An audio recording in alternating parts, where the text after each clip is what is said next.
வணக்கங்க. நான் உங்க கதை பாட்காஸ்ட் கவிதா பேசுறேன். இது கதை பாட்காஸ்ட் வழங்கும் சென்னியின் வாழ் எபிசோட் நம்பர் 31. இந்த எபிசோடோட டைட்டில் மலை ஏறிய கொம்போசை. படைகள் மெதுவா முன்னேற ஆரம்பிச்சது. அதிக வணிகங்க பரபரப்போட அந்த காட்சியை பார்த்தாங்க. அழிசி முதல்ல போற பார்க்க இருக்கிறதால அவன் இன்னும் ஆர்வத்தோட இருந்தான். இது எல்லாத்தையும் கரும்பண்ணியோட கரையில இருக்க ஒரு மரத்துக்கிட்ட நின்னுட்டு பார்த்துட்டு இருந்த கொற்றவன் முருவலிச்சான். பக்கத்துல நிக்கிற தன்னோட குதிரையோட முகத்தை தடவி கொடுத்தவன், மூவேந்தர்கள் எப்பவும் புரிஞ்சுக்க மாட்டாங்கடா அப்படின்னா. அதியர் தன்னோட யானையில இருந்து இறங்கி வந்து 3 பேருக்கும் நடுவுல நின்னாரு. பொறுமையோட இருங்க மாமன்னர்களே. நாம நாடாளுற பெரிய மனுஷங்க, இப்படி நடந்துக்கிறது தான் நமக்கு அசிங்கம். வாழை உரையில போடுங்க, என் பேச்ச கேளுங்கன்னு 3 பேரையும் சமாதானம் பண்ண ட்ரை பண்ணாரு. அதுல அவருக்கு வெற்றியும் கிடைச்சதுன்னு தான் சொல்லணும். மூவேந்தர்களும் ஒருத்தர் முறைச்சுக்கிட்டே வாழை உரையில போட்டாங்க. அவங்கள தொடர்ந்து கூட இருக்க படை தலைவங்களும் மெய்காவலங்களும் ஆயுதங்களை கீழே இறக்கினாங்க. மெதுவா படை முன்னேறிட்டு இருந்துச்சு இல்ல, அதுவும் நிறுத்தப்பட்டுச்சு. அங்க என்னதான் நடக்குதுன்னு தெரியாம வீரங்க குழம்பினாங்க. சும்மா வாள் எடுத்து ஹேன்னு சுர்ரேத்தி விட்டுட்டு அப்புறம் தடால்னு அமைதியானா அவங்களும் என்னதான் பண்ணுவாங்க. இரும்பிடர் தலையின் பக்கத்துல இருக்க வெற்றிவேல் சென்னியோட தேரை பார்த்தான். அதுல இருந்த வெற்றிவேல் சென்னியும் ஆர்வத்தோட மூவேந்தர்கள் இருக்க மையத்தை பார்த்துட்டு இருந்தான். வெற்றிவேல் சென்னியை பார்த்த இரும்பிடர் தலையன் அவன் கிட்ட ஏதோ ஒரு வித்தியாசத்தை உணர்ந்தான். போர் நடக்கிறது இயல்பு. நாமெல்லாம் வாள் எடுத்து சண்டை போட தான் பெறப்பெடுத்திருக்கோம். ஆனா அந்த சண்டை என்ன காரணத்தினால வருது அப்படிங்கறத வச்சு அந்த போர் தேவையா இல்லையாங்கிறத சொல்ல முடியும். உங்க 3 பேருக்கும் கூட்டுப்படையோட தலைமை தான் தீப்பொறிங்கிறது எனக்கு தெரியும். அதுக்கு என்கிட்ட ஒரு சொல்யூஷன் இருக்கு அப்படின்னாரு அதியர். மூவேந்தர்களும் அதியரை பார்த்தாங்க. அவர் அதிகம் பேசுறது மாதிரி இருந்ததால சோழர் வெறுப்போட உச்சு கொட்டினாரு. அதை கவனிச்சும் கவனிக்காதது மாதிரி பராசூரா அப்படின்னு கூப்பிட்டாரு அதியர். பராசூரன் அங்க வந்து தன்னோட கையில சிவப்பு நிற துணியால போத்தி வச்சிருந்த எதையோ அதியர்கிட்ட கொடுத்துட்டு போனான். அதியர் அதோட திரைய விளக்கினாரு. அது ஒரு பொன் குடம். இந்த பொற்குடம் நமக்கான சொல்யூஷனை கொடுக்கும். குட சின்னம் நடத்துவோம். உங்க 3 பேர்ல யாருடைய சின்னம் வருதோ அவங்க கூட்டுப்படையோட தலைமையை ஏத்துக்கட்டும். இதுதான் நமக்கான இறுதியான தீர்வு, பல உயிர்களை காக்கிற தீர்வுன்னு கையில பொற்குடத்தோட மூவேந்தர்களோட முகத்தையும் ஆர்வத்தோட பார்த்துட்டு இருந்தாரு அதிய பெருமான். மூவேந்தர்களும் சில நொடிங்க அதியரை பார்த்தாங்க. பாண்டியருக்கு இது ஒரு விதத்துல சரின்னு பட்டுச்சு. ஆனா சோழரும் சேரரும் சிரிக்க ஆரம்பிச்சாங்க. 2 பேரும் சிரிச்ச சிரிப்பு அதியரை அவமானப்படுத்துற மாதிரி இருந்துச்சு. கொற்றவன் திட்டத்தோட லாஸ்ட் அட்டம்ப்டும் தோத்துதா அப்படின்னு அவருக்கு மெதுவா புரிய வந்துச்சு. அதியரே, ஆகிறத பேசுங்க. என்னால இப்படி எல்லாம் பண்ண முடியாது. பல்லுக்கு பல் கண்ணுக்கு கண்ணுன்னு பார்க்காம நான் ஓயவே மாட்டேன். மூவேந்தர் படையோட தலைமைய எனக்கு எப்படி வர வைக்கிறதுன்னு எனக்கு தெரியும்னாரு வில் கொண்டு சேர. அதுக்கடுத்து சோழர் அதிய மன்னரோட பேச்சு வேடிக்கையா இருக்கு. இங்க வந்தது பேசுனது எல்லாம் நேரம் வேஸ்ட் தான், களத்துல சந்திப்போம் அப்படின்னு சொன்ன சோழ மன்னர் 2 மன்னர்களையும் முறைச்சுக்கிட்டு தன்னோட படையை பார்த்து திரும்பினாரு. மற்ற 2 மன்னர்களும் எதுவும் பேசிக்காம தங்களோட படையை பார்த்து கிளம்பினாங்க. 3 திசையிலையும் பிரிஞ்சு போற மூவேந்தர்களையும் பார்த்து பெருமூச்சு விட்ட அதியர் தானும் தன் படைக்கிட்ட நகர்ந்தாரு. அதிய படைக்கிட்ட வந்தவர் இளங்கோ கிட்ட, கொற்றவன் எங்க, அவன் பிளான் ஒண்ணும் இல்லாம போச்சுன்னு சொல்லுன்னு அதியர் களத்தை பார்த்தாரு.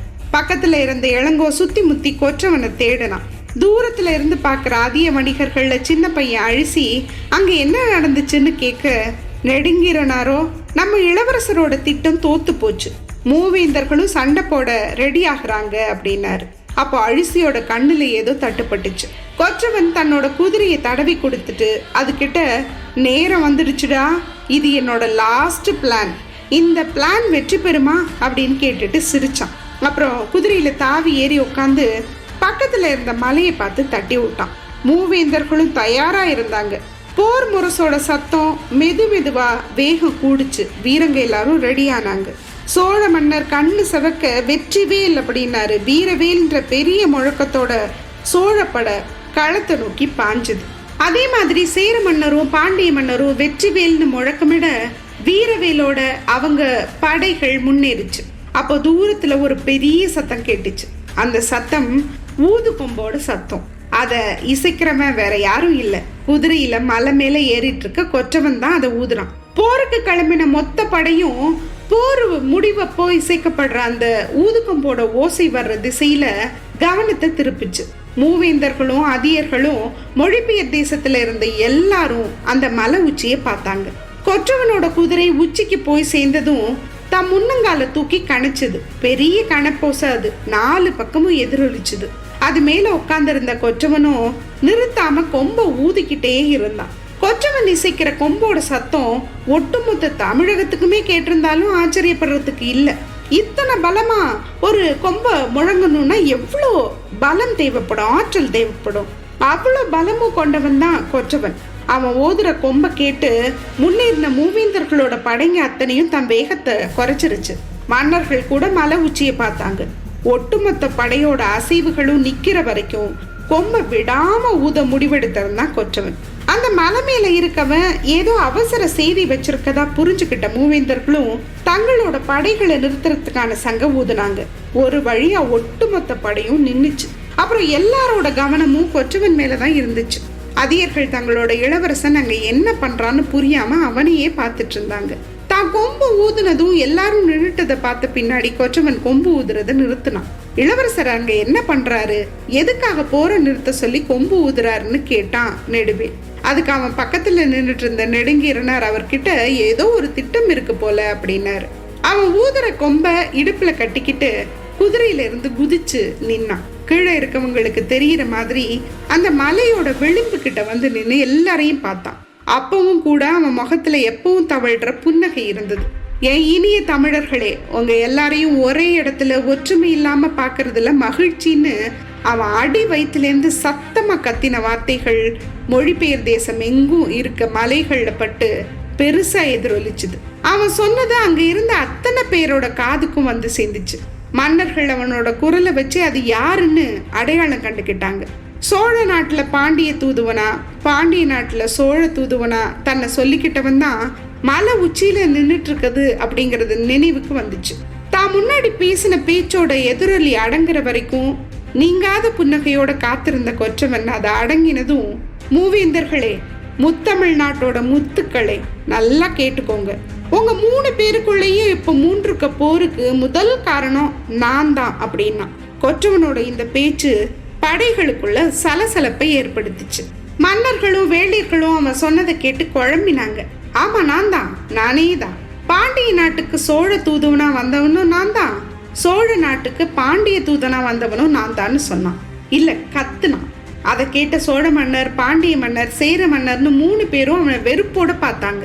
ஒரு இளைஞனால தாங்க ஏமாத்தப்பட்டதை தெரிஞ்சுக்கிட்டதால அவங்களுக்குள்ள கோபம் கொப்பளிச்சுது. உங்களோட கோபம் நியாயமானது தான். ஒரு சின்ன பையனால ஏமாத்தப்பட்டுட்டோன்னு கோவப்படுறீங்க. மன்னர்களே, நான் ஏமாத்தல, உங்ககிட்ட நான் கெஞ்சினேன்.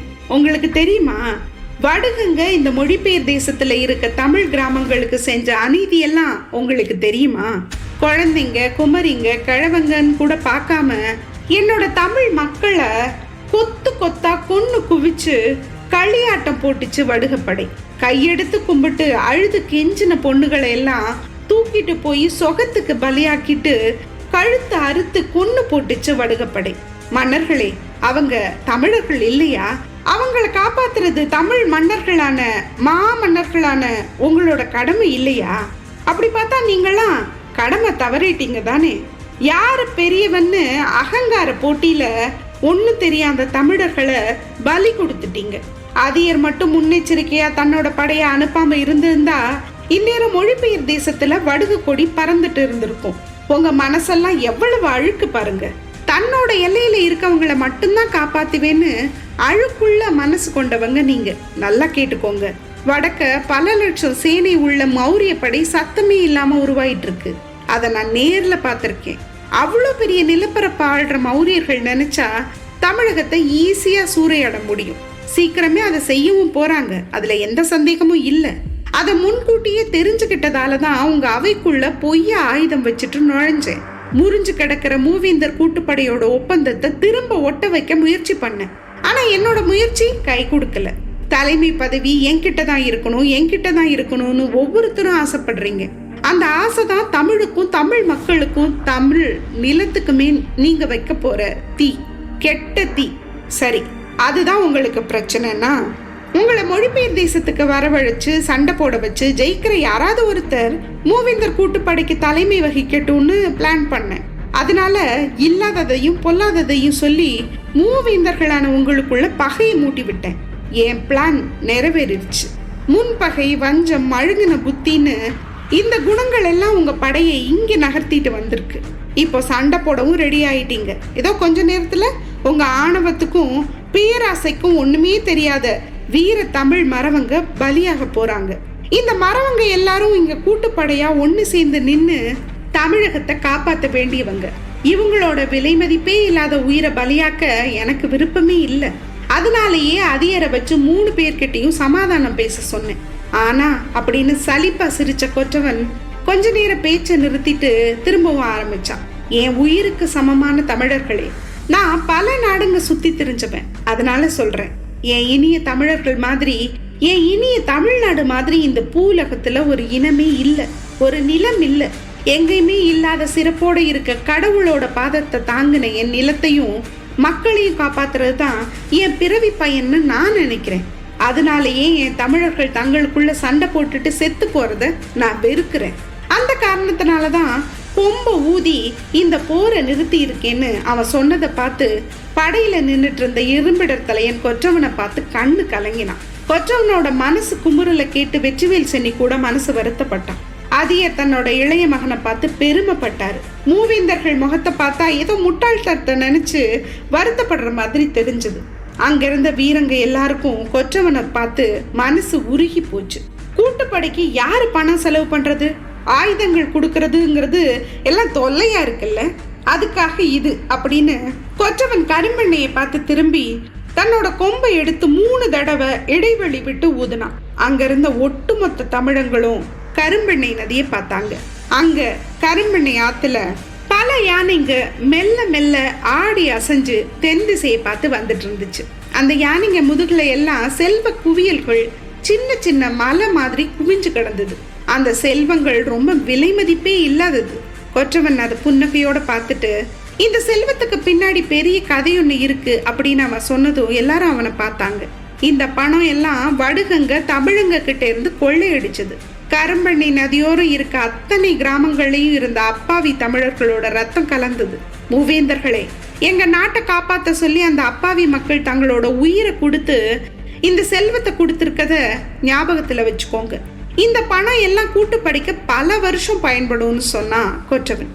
அந்த செல்வங்களை எல்லாம் சுமந்துட்டு வந்த யானைப்படை தென்கரைக்கு வந்து நிலத்துல ஏறி நின்னுச்சு. யானைகளை இயக்கிட்டு வந்த வீரங்கள்ல கிராம வீரங்க மட்டும் கொற்றவனை கண்ணீரோட பார்த்தாங்க. ஏன்னா தான் எடுக்க போற முடிவை முன்கூட்டியே அவங்க கிட்ட மட்டும் சொல்லி இருந்தான் கொற்றவன். இந்த போர் எப்பவுமே நடக்க கூடாது.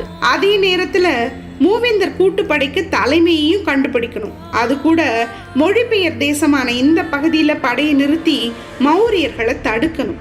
இது எல்லாத்துக்கும் ஒரே முடிவு தான் இருக்கு.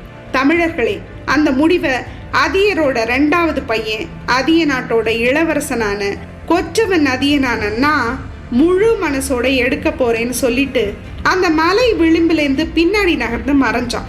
என்ன பண்ண போறா இவன் பேசுறது ஒண்ணுமே புரியலையே. என்ன முடிவு எடுப்பானா இருக்கும். சரி, என்ன முடிவுன்னு தெரிஞ்சுக்க நாம அடுத்த எபிசோட் வரைக்கும் வெயிட் பண்ணலாம். அது வரைக்கும் நன்றி, வணக்கம்.